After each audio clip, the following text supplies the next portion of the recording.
for now, we will end our company presentations with the last but not the least. Probably the youngest of the companies I've asked to speak today. He's actually based in De La Salle, Laguna. Jerome is actually a mentee of another PAASE member, Gobet Advincula, on the nanomaterial 3D printing side. So I'm hoping that he can give us another perspective in terms of technology and development from coming from R&D and going into commercial applications. He started his company after being in the semiconductor industry for quite some time. So he knows business. And even then, it does take time, as Jerome will probably outline. Jerome, I know you're in the audience. Please unmute and share your presentation. And I think Nanomatrix is already well represented, so I won't introduce him beyond that. But please take it away, Jerome. Good morning. Can you see my slides? Yep, we see it okay. And we hear you. All right. So good morning to everyone. Good evening to the people in the audience coming from the US. And I think it's already like afternoon in Australia. So I'm Jerome Palaganas, by the way, and I'm actually the co-founder of Nanotronics. So Nanotronics, it's a local startup tech company, and I'll be, giving you our journey, our experiences, and also our challenges and lessons learned. So I'll be talking about commercialization of nanotechnology materials in the Philippine market. So it's glad that we see, technology emerging and actually being spread and commercialized in the US and also in the forefront in Australia. But in the local contents, how will it look like? So I'll give you what, it looked like and then how it is done here in the Philippines. Now, just a brief introduction. When you try to look at like the OECD report, it says there that nanotechnology and 3D printing will be the major enablers of production evolution, which actually is having an impact now to manufacturing and actually in services. So having said that, we have our company. So our company, it's Nanotronics Incorporated. So this is actually a tech startup company, as I've said earlier.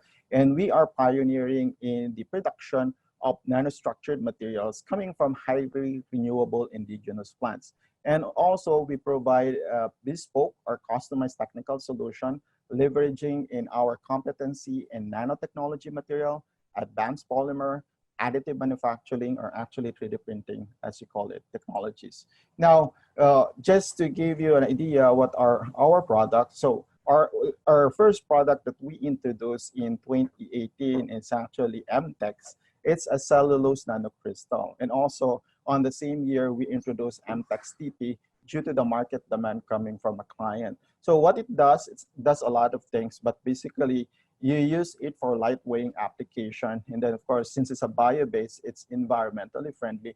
I can use it, or we can use it for anti-corrosion coating or purposes. Since it's bio-based, it's biocompatible and biodegradable. Therefore, it is good in terms of like for packaging and also for medical application. So from our experience, when we apply this material to say any polymer, we get toughness, so improvement in strength and also in ductility by around 300 to 600%. So that depends on the type of polymer that you are using.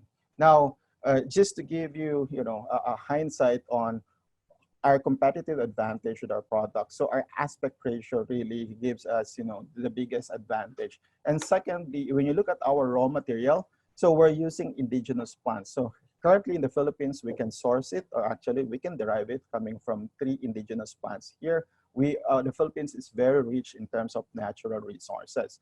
Our competitor, or the one existing in the market right now, are coming from trees. The problem with that is that when you look at renewability, it's moderate, because when you try to cut down tree, it will actually take like 5 to 10 years before you can actually have, regrow the tree and of course harvest it. Scalability wise, we're highly scalable. It's compatible to all media. So be it on a powder, on a pellet, and also when you try to look at, say, on liquid format, because these are the type of like formats for the resin. one thing that differentiates us from the rest is that we do end application customization. So based on the requirement of the customer, we actually can customize to that. And then we actually derive also our own product. So just to share, we actually derive a resin for 3D printing. So for this is for biocompatible 3D printing for stereolithography, which can be used for, say, prosthetic use. So that's one of the many applications, by the way, of our material. Now, the other product that we are producing, so to speak, is, if you're familiar with, so this is a graphene oxide. So we are producing a pristine graphene oxide. When you say pristine, we are producing a monolayer, because not every company in the world can produce, by the way, pristine graphene oxide. So we're just one of the handful. It has many advantages, by the way, when you try to use it. It is one of the polymers wherein you can have electrical and thermal conductivity. So because of this, it has many applications. You can add it actually also so that you can have like fire retardancy for your, say, material.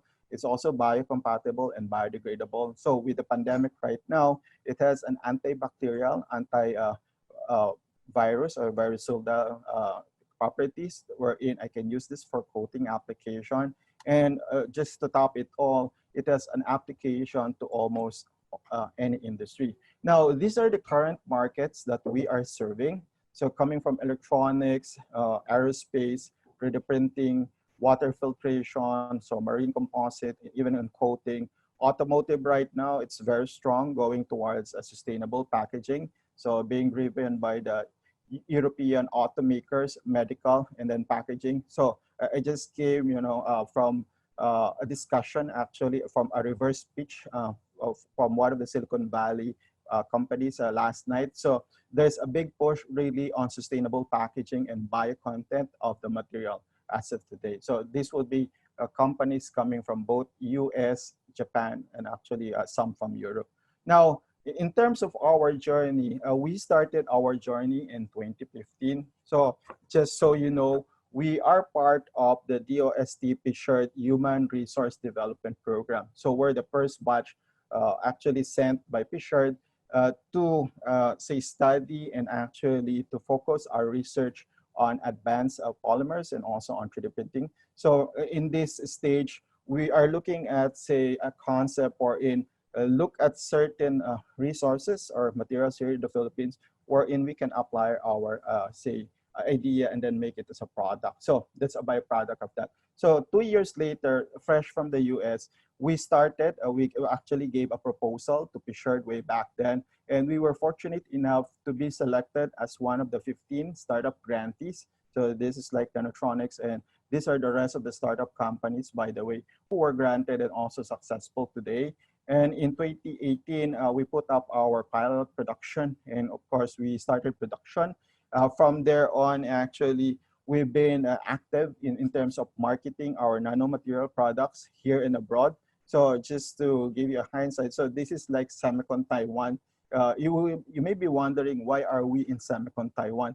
Our product, by the way, the reason why the Department of Trade and Industry Board of Investment invited us is because since we're using indigenous material to produce a nanomaterial, so it's a highlight wherein this is something that we can offer from the Philippines to the world. So Semicon Taiwan, it's one of the biggest, if not the biggest, say, conference for like semicon or electronics industries. So many companies from all over the world are coming over there just to see what's the latest. And we were surprised that not so many are actually into the nanomaterial technology. And just to give you also an idea, we are also part of the DTI BOI Supplier Development Program. So from here, this is composed of like key enabling industries, mainly automotive, aerospace, and electronics. So the people here are representatives coming from those, say, companies. So we have like president of Toyota and Mitsubishi, and the rest will be the presidents of the different associations. And of course, there are people from the World Bank who are actually promoting and supporting this collaboration. So what it does is that it links companies like us, so the small, medium enterprise, to the multinational, so that there would be like a collaboration. And then of course, it is an opportunity for us to showcase and help those companies with our technology, as well as these companies would later on our supplier, our customer, and also our partner who will grow us to the next level. Now, on our milestone, I'll not go through this since we started in 2018, but just to summarize, we have already set up our pilot production plant, just as what Al has mentioned. So we actually have our pilot plant inside the LaSalle Science and Technology Complex here in Biñan, Laguna. We have established a direct material supplier access and also equipment manufacturers in the world. We don't deal with middle person or like the middleman here. Thus, we actually obtain like the most competitive pricing as well as direct service quality. Again, one thing that touched my heart here is actually we're the only startup company who were invited by BMW in its first reverse trade fair. So just to give you an idea what is the Philippine Reverse Trade Fair, the BOI is inviting BMW to put up a facility here such that it will manufacture the e-cars in the Philippines. But to do that, BMW made a deep dive to the supply chain of the Philippines. So from there, so it invited all the automotive companies from that industry here in the Philippines. And it so happened that we have the capability for advanced polymer, so we can actually produce it. And our material is very suited for that. So BMW was surprised that there is this capability. And we're the only company with that capability, and the rest are actually more than a decade old, and they are more into metal fabrication. So to speak, as of today, we launched already 3 nanomaterial products commercially here and abroad. And currently, we have 8 IPs in our portfolio. So as what the first speaker said, Mr. Carlito Lebrilla, so we're using actually trade secret for now, but these are actually patent transferable. Now, for the challenges, so to speak,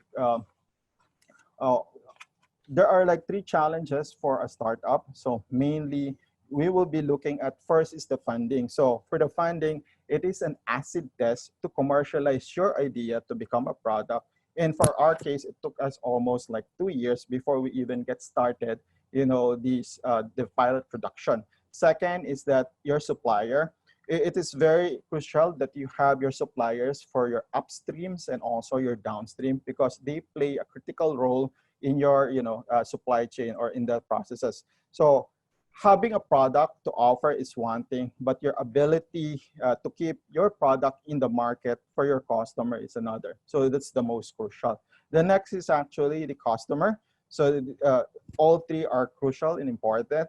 So if you know your product well, you must know also who are your customers, because your ability to define your right customer defines the next step towards getting that first order, and also your repeat orders and your revenue stream. Now, when we look at the lessons learned during our journey, the first thing that I would recommend for, say, startup who would be doing similar path, first is find a good mentor. So a very good mentor. In our journey so far, we've been fortunate enough to have good mentors that help us to be where we are right now. So regardless if that's from, say, on the scientific standpoint, or the business standpoint, on the customer standpoint. So your mentor is crucial. Second, do not be afraid to ask. So ask for help, ask for questions, ask for, say, expertise, advice coming from people who are, say, more experienced than you are or have been there in the business. And then also ask the right question to your customer. Third is the partners. So find the best suppliers and manufacturers, by the way, both in your upstream and your downstream. So the technologies that they will bring into your, say, product or into your processes would be crucial for you to be efficient, because the efficiency right now translates also to the value or to the cost of your product. The next one is that you must continuously innovate. So the product that you have right now is only as good as you know, for it's only good for 2 years. So I've been in the industry space. So I've done new product introduction and also process engineering management. So typically there is just a life cycle. So however good your product is, and therefore there must be the next product that the customer, new and existing one, will be actually needing in their future. Next one is that you have to look and listen and also work with your customer. Remember, your customer is your most valuable resource in terms of information, such that you can actually come up with a potential product or services that you can offer. Please note that we're not only offering our nanomaterial products, but also we're offering like custom solution to the customer. So we do actually on the site R&D for them, because some companies, they don't have research and development capability. But since we're good actually to bridge our product to their requirement, and therefore we do this value-added services for them. The next one is that do not forget, by the way, to say network, because your network will give you the next opportunity. So you can find your next lead, your next customer, your next market, and of course, the next sources of funding. So with that, before I would end my presentation, I would like to acknowledge, by the way, the different organizations been supporting us in our journey. So DOST, Fisher, Philfida, and the Department of Agriculture. So with the Department of Trade and Industry, the Board of Investment, the EMB, or the Export Marketing Bureau, the different PTIC, or the Philippine Trade and Investment Center, here in Berlin, and also in Mexico, and also in Taiwan. So with that, thank you very much, and thank you for listening. Thank you, Jerome. Excellent. Actually, I saw in the audience that CP David is part of the group listening to you now. You're one of his babies when he was Fisher director. And clearly, this ecosystem has grown tremendously, involvement of DTI and EMB. And that's why I wanted to demonstrate to the young entrepreneurs out there to see what Jerome has gone through in terms of product development, networking, and all the challenges. And I hope you learned something. This is local, guys. This is the way it is. And I hope that we'll be able to create more Jeromes in terms of growing the ecosystem in various areas other than nanotechnology.